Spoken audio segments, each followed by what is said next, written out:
नमस्कार. नोकर भरती या यूट्यूब चॅनलमध्ये आपल्या सगळ्यांचे स्वागत आहे. राष्ट्रीय राजमार्ग प्राधिकरण म्हणजेच national highway authority of India नाईकडून नवीन भरतीची जाहिरात देण्यात आलेली आहे. आजच्या व्हिडिओमध्ये आपण डिटेलमध्ये पाहूयात या भरतीची जाहिरातीसंबंधीची माहिती.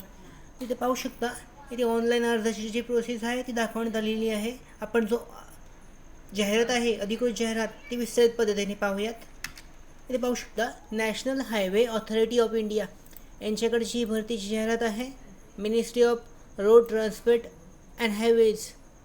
त्याच्यामध्ये पाहू शकता, national highways authority of India नाई invites application for filling 60 post.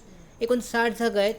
Deputy manager technical या पदासाठीच्या आहेत. या in the level of 10 pay matrix, म्हणजे 7व CPC आहे. प्री रिवाइज पे बँड 15,600 ते 29,100. Grade play plus 5,400 with central DA on direct recruitment basis from candidates who have appeared for the interview personality test of engineering services ES examination civil 2023 conducted by UPSC. म्हणजे UPSC ची जी exam आहे ती taste participate केलेल्यांनाच फक्त इंटरव्ह्यूसाठीचा हे आहे. याच्यासाठीचा deputy manager engineer, deputy manager technical या पदासाठीचा आहे. ते पाहू शकता, डेप्युटी मॅनेजर टेक्निकल या पदासाठी अनरजिस्टर्ड म्हणजे ओपनसाठी 31 जागा आहेत. STसाठी 9 आहेत, STसाठी 5, OBCसाठी 11, EWSसाठी 4, अशा एकूण 60 जागा आहेत.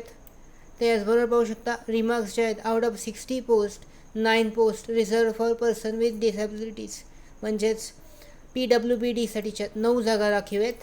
याच्यामध्ये DIF म्हणजे साठी 2 जागा आहेत. त्याच्यानंतर OA, OLLC, DWA साठी 3 आहेत. स्पेशल लर्निंग डिसॅबिलिटीसाठी 2 आहेत. MD साठी 2 जागा आहेत. याच्यानंतर एलिजिबिलिटी कंडिशन्स आहेत, म्हणजे पात्रता जी आहे त्याबद्दलची माहिती पाहूयात. डेप्युटी मॅनेजर टेक्निकल पदासाठी वयाची पात्रता आहे, म्हणजे 30 वर्षापेक्षा जास्त वय नसावे. याच्यासाठी एसेन्शियल क्वालिफिकेशन पाहू शकता, degree in civil engineering from recognise university, म्हणजे सिव्हिल इंजिनिअरिंगची डिग्री असणे आवश्यक आहे.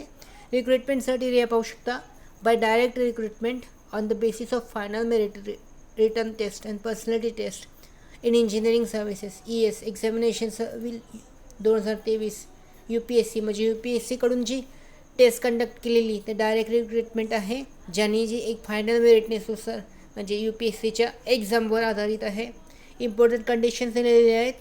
Minimum educational qualification, a candidate should hold a degree of civil engineering, हे मिनिमम आहे एज्युकेशनल. एसेन्शियल आहे, एज्युकेशनलची सिव्हिल इंजिनिअरिंग डिग्री आवश्यक आहे. त्याच्यानंतर वयाची पात्रता 30 वर्षापेक्षा जास्त नसावे.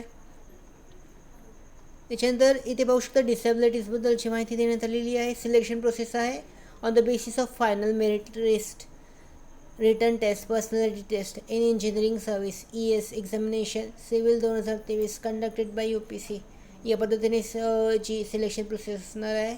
अप्लाय करण्यासाठी काय करायचं आहे, ऑनलाईन वेबसाईट जे आहे त्यावर जायचं आहे. रजिस्ट्रेशनचा फॉर्म आहे, इथे पाहू शकता. रजिस्ट्रेशनचा फॉर्म जो आहे तो अवेलेबल आहे. अशा पद्धतीने या रजिस्ट्रेशनचा फॉर्म फिलअप करायचा आहे.